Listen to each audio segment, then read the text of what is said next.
ఇప్పుడు నేను చెప్పబోయేది రియల్గా జరిగిన స్టోరీ. ఒక అమ్మాయి ఒక అతన్ని ప్రేమించింది. ఆ అబ్బాయి తాగుడుపోతాడు, తిరిగిపోతాడు.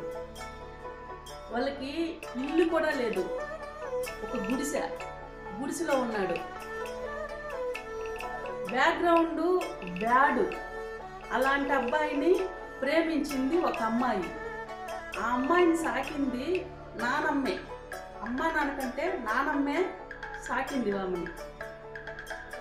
వాళ్ళు ఏమీ లేనోళ్ళు తాగుడుపోతాడు, తిరిగిపోతాడు అంటే ఏ అమ్మ నాన్నలు ఏ నానమ్మలు ఒప్పుకోరు కదా. ఒప్పుకోలేదని వాళ్ళ ఇంట్లో వెళ్ళి కూర్చునేది.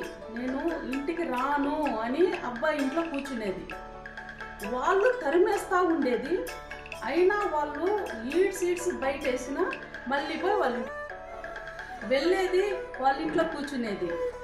నానమ్మ పోయి కాళ్ళు పట్టుకొని బతిమాడి తీసుకొని వస్తే మళ్ళీ 2 రోజులుండి మళ్ళీ వెళ్ళేది. అలా వెళ్తూ ఉంటే ఈ పక్క ఫ్యామిలీకి అంతా విరక్తి పుట్టిపోయి ఈ సావు చావు అని వదిలేశారు ఆ అమ్మాయిని. అలా కొద్ది రోజులు ఆ ఇంట్లో ఉంటే వాళ్ళే పెళ్లి చేశారు. పెళ్లి చేశాక తినేకి తిండి లేదు. ఉదయం నుంచి సాయంకాలం దాకా పని చేయాల. ఇంటి పనికి పోయి సంపాదించుకొచ్చి వాళ్ళకి ఇచ్చి టైంకి మళ్ళీ వాళ్ళకి చెయ్యాల. మళ్ళీ తినాలంటే ఫ్రెష్ తిండి తినేయట్లేదు, కాసిపోయిన తిండే తినాల. ఇన్ని కష్టాల మధ్య అమ్మాయి ఎంత నరకం చూసి ఉండాల.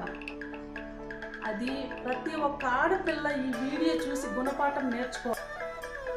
ప్రతి ఆడపిల్ల ఈ వీడియో చూడాలి. ఆ తర్వాత ఆ అమ్మాయి ఇంత నరకం మధ్య మళ్ళీ ప్రెగ్నెంట్. ఆ బిడ్డ కడుపులో ఉంటే తిండి లేదు. గర్భిణీ స్త్రీలకి తిండి లేకుంటే ఎంత ఇబ్బందిగా ఉంటుందో అది అనుభవించిన వాళ్ళకే తెలిసేది. తర్వాత 2 పిల్లలు అయ్యారు, అన్నీ సక్రమంగా అయింది. వాళ్ళ అత్తగారు చనిపోయారు. ఇప్పుడు ఏదో భర్త అయినట్టు పోయినట్టు చూసుకుంటున్నాడు. ఇప్పుడు పుట్టింటోళ్ళు గుర్తొస్తున్నారు.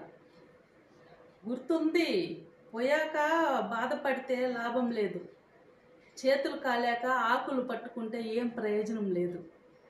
ఇప్పుడు ఇటు పక్కోళ్ళు చూడలేదు చేయలేదు అని నిందలు వేస్తుంది. మీరే చెప్పండి ఫ్రెండ్స్, ఇలాంటి వాళ్ళకి